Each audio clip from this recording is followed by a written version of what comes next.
Assalamualaikum warahmatullahi wabarakatuh. Pemirsa Bangoswari TV, kembali lagi dengan saya Mila Hajirotima di Kabar Bangoswari. Pilkada serentak tahun 2024 yang sudah disampaikan oleh KPU, baik dari Pak Ketua terkait dengan apresiasi dan penghargaan setinggi-tingginya atas segala proses pilkada yang berlangsung secara lancar, termasuk juga dari Pak Idam Holik terkait dengan tadi ada beberapa kendala teknis dan bentuknya seperti apa dan bagaimana kemudian problem-problem itu diatasi, termasuk dari Bu Betty terkait dengan perkembangan sistem informasi dan juga beberapa detail terkait dengan perkembangan data yang merupakan hasil dari proses pemungutan suara di tingkat TPS untuk beberapa kategori pemilihan, baik pemilihan gubernur, bupati dan wali kota. Kami nanti akan membagikan rilis secara resmi sehingga kami tidak lagi buka sesi tanya jawab. Terima kasih, selamat malam, wassalamualaikum warahmatullahi wabarakatuh. Langsung ke provinsi. General aja Pak, general. Untuk menjawab publik soal ini kan misalnya fokus kepada pilkada Jakarta, jadi satu-satunya provinsi yang memang bisa menggelar. Izin sharing dari CNN TV Pak, Bu, terima kasih informasinya. Saya ingin spesifik kepada pilkada Jakarta, walaupun tadi mungkin kita bisa fokus ke provinsi, tapi secara general saja, karena memang pilkada Jakarta ini jadi satu-satunya provinsi yang bisa menggelar 2 putaran begitu. Kami ingin tanyakan soal pertama secara kesiapan saja, apakah kemudian karena hari ini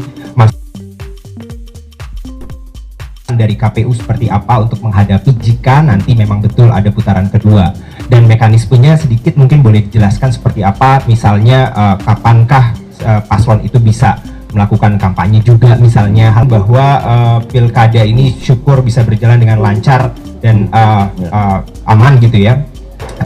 Tapi namanya kompetisi politik pasti ada riak-riaknya, salah satunya adalah calon, pasangan calon. Terima kasih responnya Pak. Sementara Mas Rio dulu ya.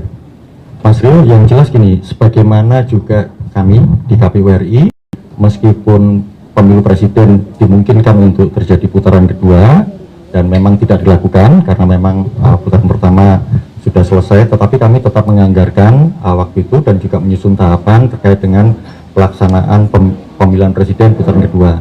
KPU DKI juga demikian, sama, tetap mempersiapkan penganggarannya dan juga pelaksanaan tahapannya sampai putaran kedua. Nah itu pasti. Jadi yang jelas kalau nanti urusannya di tahapan pelaksanaan pilkada yang diatur oleh KPU daerah, dalam hal ini KPU DKI, tentu kalau misalnya terjadi itu 2 paslon yang teratas yang akan dilibatkan. Tapi kita juga tidak berandai-andai karena bagaimanapun juga proses rekapitulasi juga kita tunggu nanti hasil dari rekapitulasi manual berjenjang yang dilakukan mulai dari tingkat PPK, kemudian di kabupaten kota sampai kemudian tingkat provinsi. Jadi keputusan KPU untuk ditetapkan dan apakah itu nanti akan ada putaran kedua atau tidak baru bisa dilihat dari situ. Tapi dari sisi perencanaan program dan tahapan serta penganggaran tentu sudah disiapkan. Nah, apa terkait dengan tudingan-tudingan macam-macam, KPU tidak dalam rangka berspekulasi untuk merespon apakah tudingan atau asumsi-asumsi semacam itu. Yang jelas kami tegaskan kepada jajaran kami di bawah, tadi juga sebagian sudah diupdate oleh Bu Betty terkait dengan komitmen kami di jajaran KPU baik provinsi maupun kabupaten kota untuk menyelenggarakan pelaksanaan pilkada dan baik, melayani pemilih dan juga peserta pemilu, termasuk komitmen untuk mengunggah hasil yang tadi sudah disampaikan, salah satunya di DKI, progresnya kan juga di atas 95%.